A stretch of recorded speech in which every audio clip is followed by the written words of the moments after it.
Hi అండి. వీడియోలో Oreo cool కేక్ని ఏ విధంగా చేయాలో చూపిస్తున్నాను. ముందుగా నేను 2 ఓరియో బిస్కెట్ ప్యాకెట్లు తీసుకున్నాను. ఒక ఈనో ప్యాకెట్, అలానే ఒక normal biscuit packet, Mom's Magic అనమాట. 3 ₹10 ప్యాకెట్స్ అనమాట. వీటిలో మధ్యలో క్రీమ్ ఉంటుంది కదా, అది సపరేట్ చేసి పక్కన పెట్టేయాలి. ఏం వేయట్లేదండి, జస్ట్ ఓరియో బిస్కెట్స్, పాలు, ఈనో ప్యాకెట్, ఇంతేనండి ఇందులో వేసేది. ఈ మధ్యలో దాన్ని రౌండ్ చెదిరిపోకుండా తీసుకుంటే డెకరేషన్కి ఉపయోగపడుతుంది అనమాట. చూసారు కదా కేక్ డెకరేషన్ ఎలా చేశాను. సో సింపుల్గా బర్త్డేస్ కానీ ఇంట్లో ఏమన్నా చిన్నగా పార్టీస్ కానీ మనం ఈజీగా ప్రిపేర్ చేసేసుకోవచ్చు జస్ట్ బిస్కెట్స్ తోటే. ఒక ప్యాకెట్ ఇలాగా మిక్సర్ జార్లో తీసుకొని వేసుకోవాలి. 2 బిస్కెట్ ప్యాకెట్లని ఓపెన్ చేసి ఇందులో వేసాను. అలానే దీంట్లోనే ఈ బిస్కెట్ ప్యాకెట్లతో పాటు మామ్స్ మ్యాజిక్ కూడా వేస్తున్నాను అనమాట. అంటే కొంచెం క్వాంటిటీ పెరుగుతుందని, మొత్తం ఏ బిస్కెట్స్ కాకుండా. సో ఇప్పుడు ఇందులో మెత్తగా గ్రైండ్ చేసుకున్న తర్వాత ఇందులో 2 కప్పుల అంటే చిన్న గ్లాసుతో 2 గ్లాసులు నీళ్ళు పాలు పోసానండి. ఇగోండి, ఒక గ్లాస్ పోసాను. ఇది కొంచెం మిక్స్ చేసాక ఇంకో గ్లాస్ పాలు కూడా పోసాను అనమాట. మళ్ళీ దీన్ని గ్రైండ్ చేసుకోవాలి. నేను టేస్ట్కి కొంచెం పాల మీద మేగడ లాంటిది వేస్తున్నాను అనమాట, ఫ్రిడ్జ్లో పెట్టింది. అంటే ఆయిల్ ఏం వెయ్యం కదా ఇందులో, సో అందుకని పాల మీద మేగడ వేసాను. అలానే దీన్ని గ్రైండ్ చేసిన తర్వాత కొంచెం ఒక ఈనో ప్యాకెట్ వేస్తున్నాను అనమాట. ఈనో వేయటం వల్ల ఏంటంటే కేక్ అనేది కొంచెం ఫ్లఫీగా పొంగుతుందనమాట. సో దీన్ని ఇందులో కలిసే విధంగా కలుపుకోవాలి. కలుపుకొని నేను కేక్ టిన్ బదులు మీ దగ్గర కేక్ టిన్ ఉంటే కేక్ టిన్లో వేసుకోవచ్చు. నేను క్యారేజ్ కప్పు దాంట్లో కప్పు గిన్నెలో బాక్స్లో ఆయిల్ కోట్ చేసి ఆల్రెడీ దాని చుట్టూ పిండి వేసి రెడీలో ఉంచాను అనమాట.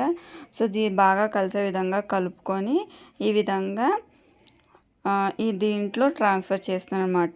ఇలాగ కేక్ ఆకారంలో ఉండే గిన్నెలో దేంట్లో అన్నా మీరు ఇలా వేసుకోవచ్చు.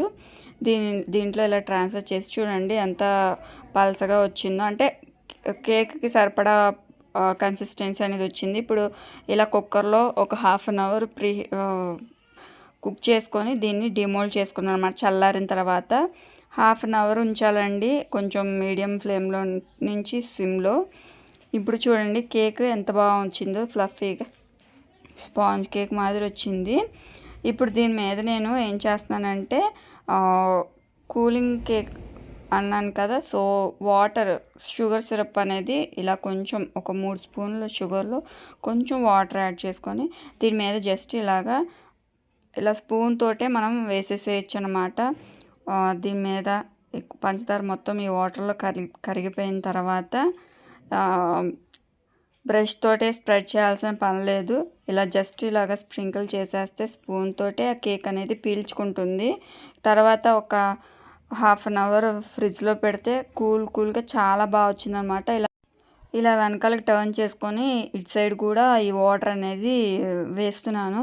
యాక్చువల్లీ ఇది కొంచెం లావు ఉంటే దీన్ని సగానికి హాఫ్ లేయర్ కింద కట్ చేసి ఆ బిస్కెట్లలో క్రీమ్ ఏదైతే ఉందో దాన్ని మధ్యలో పెట్టి ఇలా 2 వైపులా ఈ వాటర్ అనేది పెడదాం అనుకున్నాను. బట్ ఇది క్వాంటిటీ 3 ప్యాకెట్లతో చేశాం కాబట్టి ఇంతే వచ్చింది కాబట్టి ఇంకెక్కువ వేస్తే బాగోదని చెప్పేసి, కట్ చేస్తే బాగోదని చెప్పేసి ఆ క్రీమ్ రౌండ్స్ ఏదైతే ఉన్నాయో ఇలా వాటర్ మొత్తం ఈ కేక్ మొత్తానికి పట్టించేసిన తర్వాత ఆ క్రీమ్స్ దీనిపైన ఈ విధంగా పెట్టేసేస్తున్నాను అనమాట. డెకరేషన్ కింద బాగుంటుందని చెప్పి. యాక్చువల్లీ ఏంటంటే ఇది లేయర్ కింద కట్ చేసి వీటి మధ్యలో పెట్టి డైరీ మిల్క్ చాక్లెట్ తెచ్చాను అనమాట. దాన్ని కొంచెం మెల్ట్ చేసి దీని మీద పోద్దాం అనుకున్నాను అనమాట. బట్ ఇది చాలా తక్కువ క్వాంటిటీతో వచ్చింది, మనం ఎప్పుడు ట్రై చేయలేదు. సో దాన్ని ఏం చేశానంటే ఈ క్రీమ్ని దీని మీద పెట్టేసేసి ఇలా జెమ్స్ ఉంటాయి కదా, ఆ జెమ్స్ని ఒక్కొక్కటి దీని మీద పెట్టేసేసి డెకరేట్ చేశాను అనమాట. దీని ఒక ½ అన్ అవర్ ఫ్రిడ్జ్లో ఉంచి తీసానండి. చాలా బాగుంది. అచ్చు బేకరీ టైప్ కేక్ ఉంటుంది కదా, ఆ టైప్ వచ్చిందనమాట టేస్ట్ అయితే. ఒకసారి మీరు ట్రై చేయండి. ఇదేనండి డైరీ మిల్క్తో నేను డెకరేట్ చేద్దాం అనుకున్నాను కానీ కుదరలేదనమాట. ఇదే బాగుందని ఉంచేసాను. ఒక ½ అన్ అవర్ ఫ్రిడ్జ్లో పెట్టి తీసాక కేక్ అయితే ఇలా ఉందనమాట. కట్ చేస్తున్నాను. చాలా బాగుంది టేస్ట్ అయితే. ఒకసారి మీరు ట్రై చేయండి. జస్ట్ ఓరియో బిస్కెట్ ప్యాకెట్స్ దాంట్లో ఉన్న మధ్యలో ఉన్న క్రీమ్ తోటేను. చాలా బాగుంది టేస్ట్ కూడా. నచ్చితే లైక్ చేయండి. Thank you. సబ్స్క్రైబ్ చేసుకోండి ప్లీజ్.